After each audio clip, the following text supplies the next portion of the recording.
Hello and good evening. This is Business Now. I'm Malcolm Sime. We are supported by Absa Bank, which has reintroduced secure asset safekeeping services in Uganda to support the growth of capital markets. And these services are designed for institutional investors, offering the safekeeping, settlement and administration of assets like shares and bonds with a focus on technology and efficiency. So Absa Bank aims to attract local and foreign investment by providing a trustworthy and transparent service that aligns with global standards. Let's now dive in. This week on Business Now, Uganda receives a vote of confidence from global markets, and S&P Global Ratings revises its outlook on the country to positive from stable, signaling renewed investor optimism. We also unpack what this means for Uganda's economy with analysis from the financial markets expert at Alpha Capital Partners. Plus, we take you to the Africa Pension Summit held in Kampala under the theme $700 billion in one room, where Uganda's National Social Security Fund pledged to channel 1% of its portfolio into the new regional pension fund. And later, Dr. Dennis Nkahikaho, the climate finance expert and board member of the International Climate Hub, breaks down Uganda's $31 million carbon credit payout and the opportunities in carbon trading. Business Now is supported by Absa Bank Uganda, bringing you smarter, safer ways to protect your wealth through custody banking. Fiscal expansion ahead of elections. That's a given. You may not feel it now, but when we hit the real peak of elections, you'll see some signs. As of 2024, this is World Bank record, that the carbon credit price revenue hit $104 billion. This is Business Now. First, let's take a quick look at some of the day's top business stories. Several key macroeconomic releases are due, notably from the UK, Eurozone and China. So according to S&P Global Market Intelligence, the week ahead will bring the UK GDP, Q3 UK labour market surveys, Eurozone GDP updates and the China industrial production. Now, this will include retail sales, and why this matters is with global growth already under pressure, the world economy, including Uganda, is limping into November 2025 with incoming data which will be closely watched to judge whether the slowdown is broadening. For Africa economies, including our country, the outlook partly depends on commodity demand, external financing and global growth momentum. If developed markets flag, that could impact Uganda via export remittances or even investment flows. Financial markets are already signaling elevated stress. US equities are on track for their worst weekly performance since spring, pressured by tech valuations, the US government shutdown, and lack of data. Now, this is why this story matters, because market jitters can quickly affect emerging markets via capital flows, currency moves and risk premium. Uganda could see increased borrowing costs or currency depreciation, which matters for our businesses here, financial focus segments, and the risk environment will also shape local investor behavior, including in Uganda, e.g. share market bonds, forex, and corporate decisions.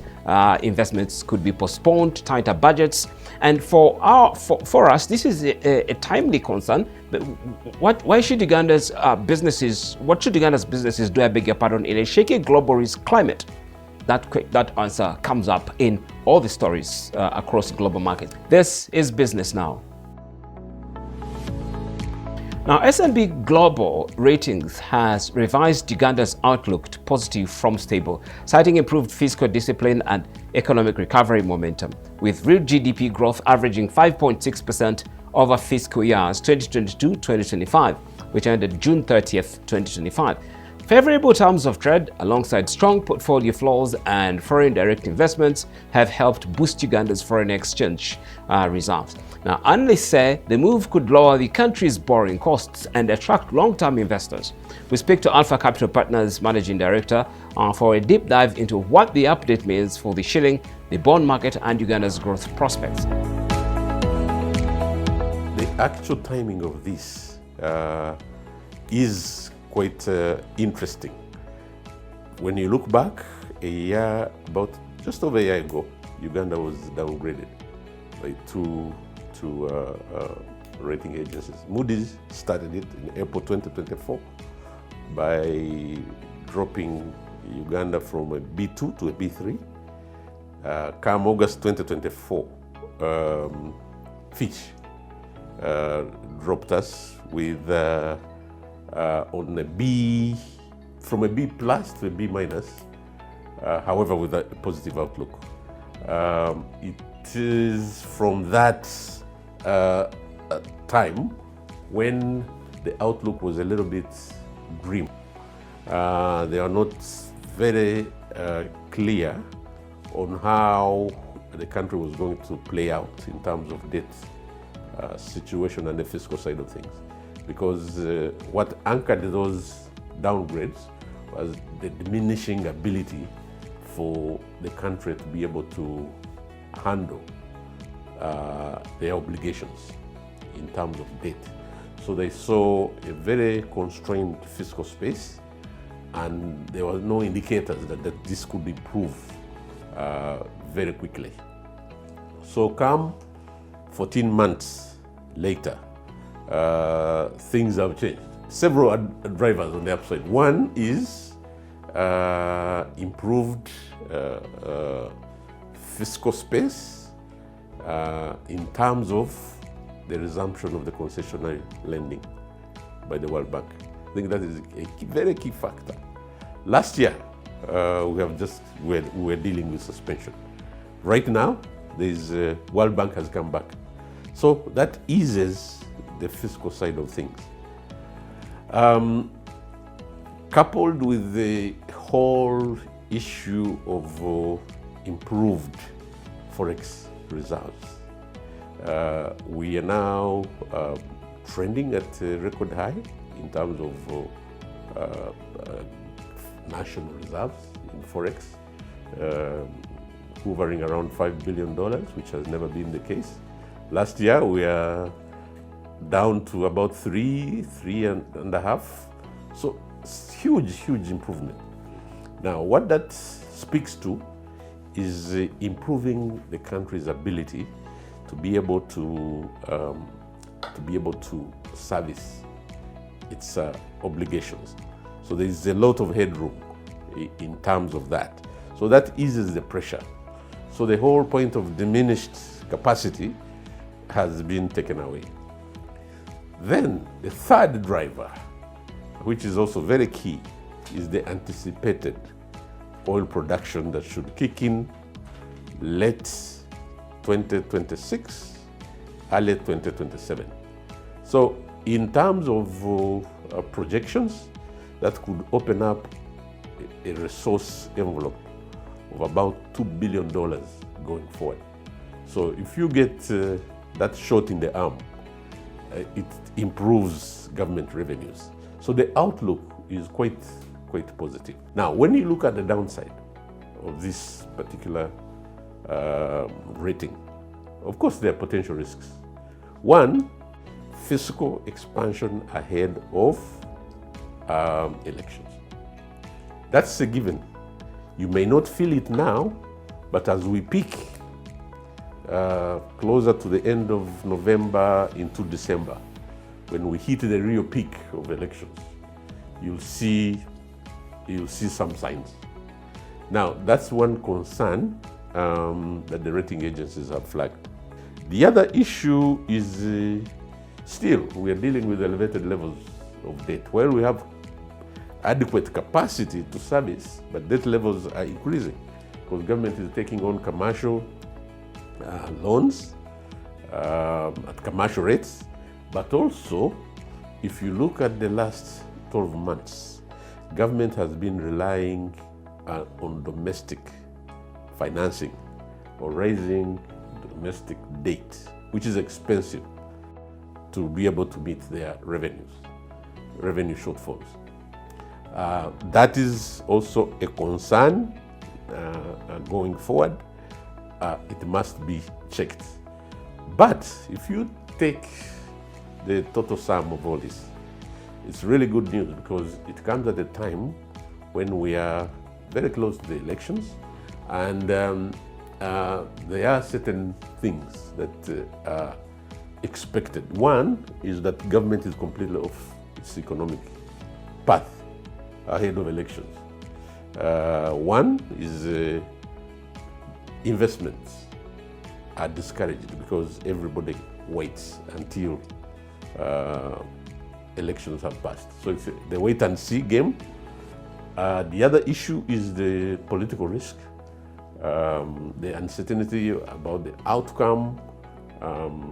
When you look at regional peers and what's been going on in the region, this Gen Z is a huge risk. Is it likely or unlikely? So all those factors discourage investment.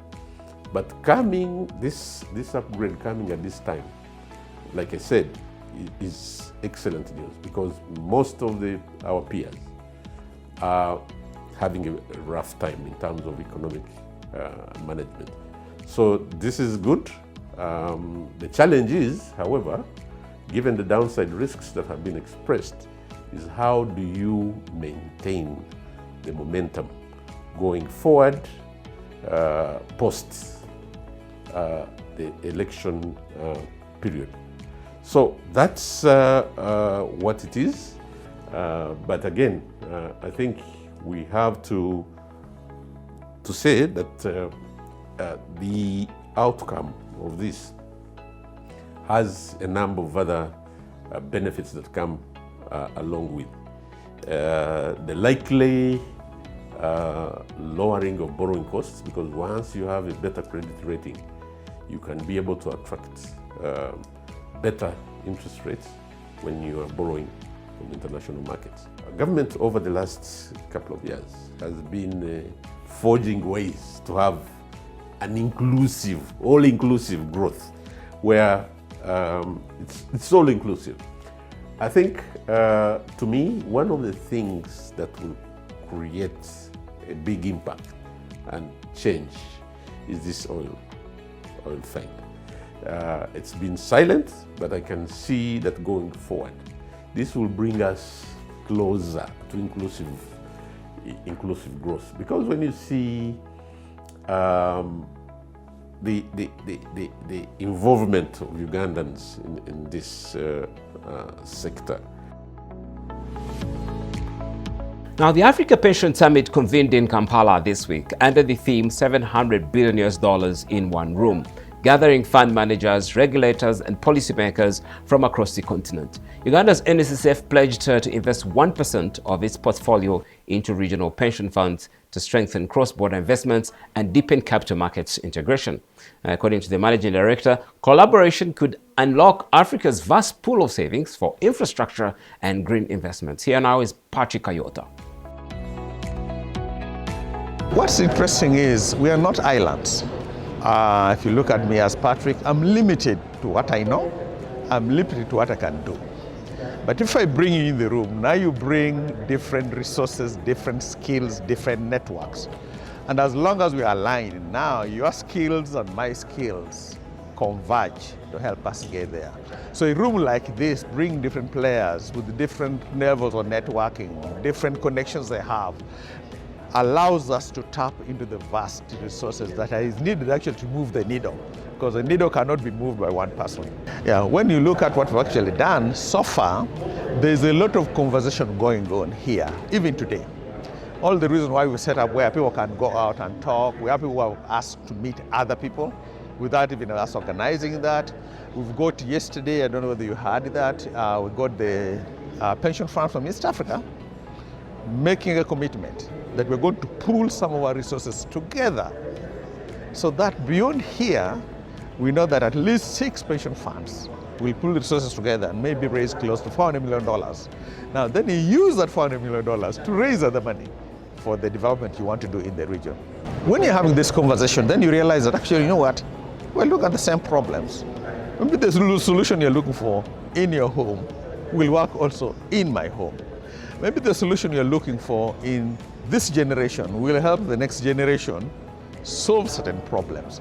So the curation of all this content really matters because it gives us a record, gives us a trail, gives us a background, gives us a benchmark that anybody can refer to make sure that their agenda can progress. So you don't have to reinvent the wheel. Come and find the wheel we invented, and if you think it should be a square wheel and not a circle, do so. It's okay. You bring different people in this room. Mukutano has got specialized skill set that's really needed when you're putting this. The knowledge base Mukutano brings is incredible. The understanding of global affairs is incredible. So you bring all that. And so Mukutano then helps us. We are talking about shaping, talking, discussing. They give us perspective, what's happening globally, what's happening regionally, what's happening nationally, what's happening in this field, what's happening in finance, what's happening in engineering. So that all that then inform us, have content that makes a lot of sense. What comes out yesterday are commitments, like I said, from the East African countries. And we can do this. Let's even take a step further, create a collaboration that we can actually put as an example on what we can do as pilots. Now, the conversations that have taken place between different players, we have got guys here wanting to do affordable housing. Specific projects that we think in the end, at least they get a chance to see we can do this is what Uganda can offer, this is what Kenya can offer, this is what Tanzania can offer, and you are exposing these projects, these opportunities to different players who are in the room. Uganda has received 31 million US dollars from the climate lobbyists and of course under the Paris Agreement, making a big leap into the country's climate finance journey. Now, according to Dr. Dennis Nkakao, a climate finance expert and board member at the International Climate Hub, explains what the funds are for and how an ordinary Uganda benefits, how to trade in carbon credits, and what it takes for you to do that. 31 million US dollars came from Green Climate Fund, which is the body that supports development countries to access money, the money they can use in climate change interventions. That is adaptation, that is mitigation, and cross-cutting issues. Globally, countries have standards of emission, what we call quotas, and there are targets and goals. Each country has a goal, has a mission on the climate action. So based on the measurements, that's why they call it a result-based measurement. So based on the measurement from 2017, Uganda is performing well. The trajectory is positive. That Uganda has put a lot of initiatives, has put a lot of investment in smallholder farmers, in interventions, in the ministries, in private sector to tackle the challenge of climate change. That's a result-based payment. To an ordinary person, that complicates things when you say results-based payment. What are the results that enabled us to receive all these billions of shillings? The results-based payment is targeted on two factors. One is deforestation. So it means the rate of deforestation in Uganda has reduced. The second factor is on emission. That the measurement, the result-based measurement, that Uganda has emitted less. You know, once you reduce the deforestation, it means trees are able to capture more CO2. Government creates a channel of attracting the funds, and funds reach us. So government is not the beneficiary. The beneficiary is me and who? And you. I want to talk of the initiatives. For example, currently the Minister of Water and Environment and the government has put in place to promote the carbon credit market and this kind of initiative we're talking about. We have just launched the carbon market framework, the trading framework. Now, before, we have been trading. Remember, I'm a carbon credit farmer, me, myself. And we have been trading with foreign companies without control, without negotiating power, without complaint procedure. But now, this government has launched a carbon market policy framework. It means there will be buyers here and sellers here. And the protocol will be transparent. How true is it that trees are now economic rent? What are the scenarios here? As of 2024, this is World Bank record, that carbon credit price revenue hit 104 billion US dollars. Compared to our global GDP, which is 111.7 trillion US dollars. You see, the relationship between the revenue from carbon to global GDP is becoming positive. So coming back here to Uganda, as a carbon credit farmer, one, how do I benefit from trees? The trees, they are put, when you're a farmer and you invite the buyers of carbon credits, they put your trees on MRV, on a global monitoring system. Then they can measure the trees, the carbon load, how much in terms of carbon tons the trees can produce every year. Now, when trees are young, the amount of carbon they produce is low. But as they keep on growing, they keep on increasing the carbon load. Similar to income, when the trees are young, you earn less. But as trees grow, you earn more. Just using simple information, in real estate, to earn 1 million from rent, you must have invested 100 million. If you want to earn 5 million, you must have invested 500 million. Now, when you look at opportunity cost, rate of return, payback period, initial investment, the carbon credit needs cheaper investment than investing in real estate.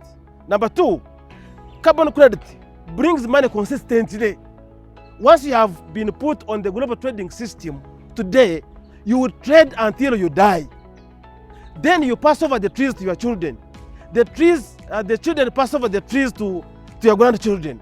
So the reason we call it an economic rent is that we are looking at two investment models or opportunity cost in planting trees vis-a-vis other investment costs. How big a farm should it be for someone to start earning? True. And in how many years? Let's take it down now. Oh, okay.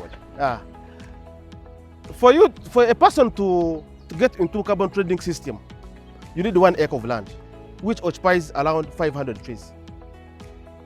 Now, because 500 trees are small, yet you can be traded, there's the cost of investment on that. We are going to mobilize our smallholder farmers for carbon aggregation. You know co-farmers? Co-farmers, when they have a cooperative, a person brings 10 kg, 20 kg, 30 kg. You know that in a cooperative, a person brings 5 liters of milk, 10 liters of milk, 100 liters of milk. At the end of the day, they have 10,000 liters of milk and they look for a big buyer. Similar to carbon, you are going to see carbon circles, you are going to see carbon VSLAs, you are going to see aggregation taking place, whereby smallholder farmers with small quantity of carbon can make an association, they bulk, they aggregate to have a bigger quantity of carbon credits. Then they approach, with the negotiating power, they approach a bigger buyer like him. That's all from me and the team on Business Now. We bring you weekly updates into the markets, money and enterprise. Catch the repeat on our YouTube channel, NTV Uganda, and a repeat every Friday afternoon for this program. And make sure you stay updated to all the business stories connected for more stories for the whole world.